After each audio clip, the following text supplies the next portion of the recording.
Và kính thưa quý thính giả, thì trong buổi sáng ngày hôm nay chúng tôi có tiến sĩ Nguyễn Đình Thắng đến từ tổ chức BPSOS sẽ cùng tham gia cuộc hội luận. Thưa anh Thắng, qua những cái lần mà chúng ta nói chuyện như vậy và cũng như là những hành động có vẻ rất là kịp thời về cái vấn đề nạn buôn người ở các cái quốc gia ở bên Trung Đông và những cái nơi khác, anh có nghĩ rằng là trong thời gian sắp tới sẽ có những cái thay đổi tích cực đến từ nhà cầm quyền Cộng sản Việt Nam đối với vấn đề này không thưa anh? Tôi để ý đến sự thay đổi tích cực đến từ chính người dân mới là quan trọng. Rồi khi có sự thay đổi tích cực đến từ chính trong lòng người dân chẳng hạn như bên Cao Đài, trước hết là mình phải tự tin, mình phải phấn chấn, mình phải quyết tâm, rồi mình phải chịu khó học hỏi, mình phải thăng tiến cái khả năng của mình để tự bảo vệ và đẩy lùi cái sự bách hại, phải biết cách khai thác luật quốc tế và luật Việt Nam, phải biết nương tựa lẫn nhau vân vân. Thì tự động mình đã thay đổi rồi. Rồi sau đó mình sẽ tác động đến phía chính quyền, mình tác động từ bên dưới lên, từ bên trong ra, đồng thời có sự tham gia của quốc tế từ bên ngoài vào. Họ tác động thẳng đến Hà Nội, Trung ương, còn người dân thì tác động đến chính quyền địa phương, huyện, tỉnh cái vân vân. Thì từ hai phía cùng áp lực lại thì chắc chắn sẽ có sự thay đổi. Và tôi thấy đã có một số nơi đã thay đổi rất nhiều. Như chúng ta vừa mới nói, có những nơi là bây giờ công an không dám manh động. Phía chi phái 1997 bên Cao Đài giả dạng đó cũng không dám, không thể bênh vực được, bởi bênh vực càng lộ ra rằng đây là cái nhóm quốc doanh và nhà nước không thực tâm tôn trọng quyền tự do tôn giáo của người dân, mà chỉ dựng lên một cái hình nộ để đánh lừa dư luận quốc tế thôi. Công an mà càng nhập cuộc để bảo vệ bênh vực cho chi phái 1997 đó thì càng lộ liễu. Khi nó cài họ vào cái thế kẹp thì lúc đó người dân sẽ càng phát triển thêm cái nội lực và cái thế đứng ở trong nước cũng như đối với quốc tế. Thì chính cái sự thay đổi của người dân sẽ đưa đến từng bước một cái sự thay đổi của thể chế. Dạ vâng, rất là cảm ơn tiến sĩ Nguyễn Đình Thắng. Vì đúng như vậy, chúng tôi đồng ý là người Việt Nam chúng ta phải là những người nhận thức rõ cái vấn đề này đầu tiên, để họ biết rằng là những cái rủi ro nếu như mà họ đi ra nước ngoài lao động thì chuyện như vậy nó hoàn toàn có thể trở thành những cái sự nguy hiểm. Và chúng ta còn khoảng 1-2 phút nữa thôi, thì mời tiến sĩ Nguyễn Đình Thắng có đôi lời đúc kết và gửi lời chào quý thính giả thưa anh. Dạ vâng, đôi lời đúc kết là chúng tôi muốn nhắn nhủ và kêu gọi mọi người Việt chúng ta mà quan tâm đến đồng bào, quan tâm đến đất nước đó, là chúng ta có rất nhiều cơ hội trong thời gian gần đây và trong thời gian sắp đến. Vấn đề là chúng ta ở hải ngoại cũng như ở trong nước có biết cách khai thác những cơ hội đó hay không, để mà thay đổi từng bước một chế độ hiện nay bằng cách là tăng cái nội lực cho người dân ở trong nước. Trong và ngoài phải phối hợp chặt chẽ với nhau. Có rất nhiều những cái điều mà người trong nước cần thì ngoài này đã có sẵn, hải ngoại đã có sẵn, như là về khả năng ngôn ngữ, những kiến thức, những quan hệ quốc tế, sự đi lại dễ dàng vân vân, những kinh nghiệm sinh hoạt hội đoàn này kia, bởi trong nước họ đâu có quen để mà sinh hoạt đoàn thể đâu, bởi bị cấm đoán cho đến giờ này. Nhưng mà chúng ta có rất nhiều kinh nghiệm để mà trao truyền, đưa thẳng ngay đến cho cộng đồng người Việt của chúng ta ở trong nước, các cộng đồng tôn giáo sắc tộc vân vân, và cộng đồng ở trong nước có thể cung ứng được rất nhiều những thông tin về hiện trạng, có sự thay đổi hay không, hay nó tệ đi, về cái vấn đề buôn người, về vấn đề mà vi phạm quyền tự do tôn giáo và những nhân quyền khác, để mà cung ứng cho hải ngoại lên tiếng với quốc tế, trong ngoài nếu phối hợp với nhau trong thời gian tới đây, trong năm 2022 chẳng hạn. Tôi tin rằng chúng ta sẽ thấy được khá nhiều sự thay đổi tích cực, và do chính chúng ta người dân chủ động tạo ra, chứ không phải chờ đợi nơi chính quyền, nơi chế độ. Tôi xin cảm ơn và xin chào và hẹn tái ngộ trong 2 tuần nữa.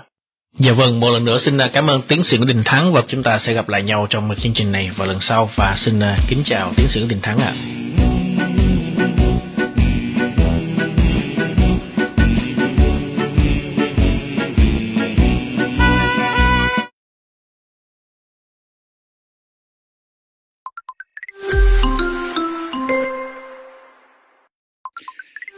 This is a video message in support of Nguyen Bac Truyen, human rights defender in Vietnam.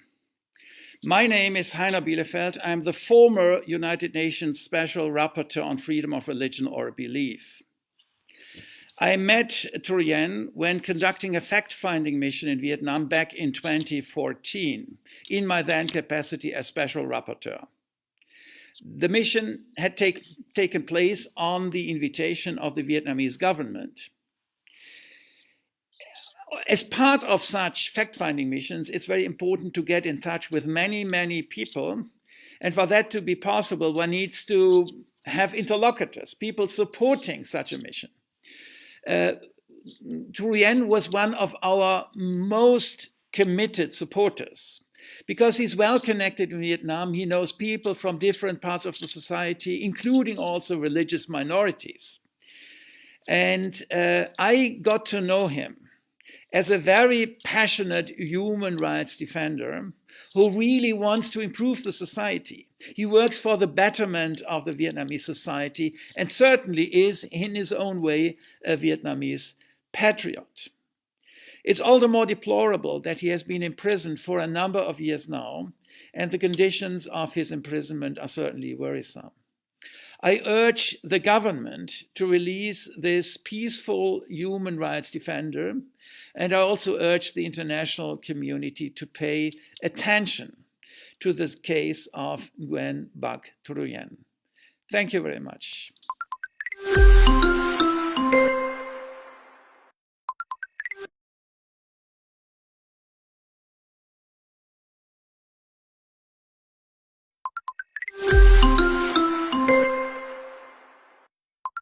The case of Y Pun Bia, a Montagnard evangelical Protestant pastor who's been sentenced to 14 years by the Vietnamese government, 14 years in prison for something called undermining the national unity, is shocking, but unfortunately it's not surprising.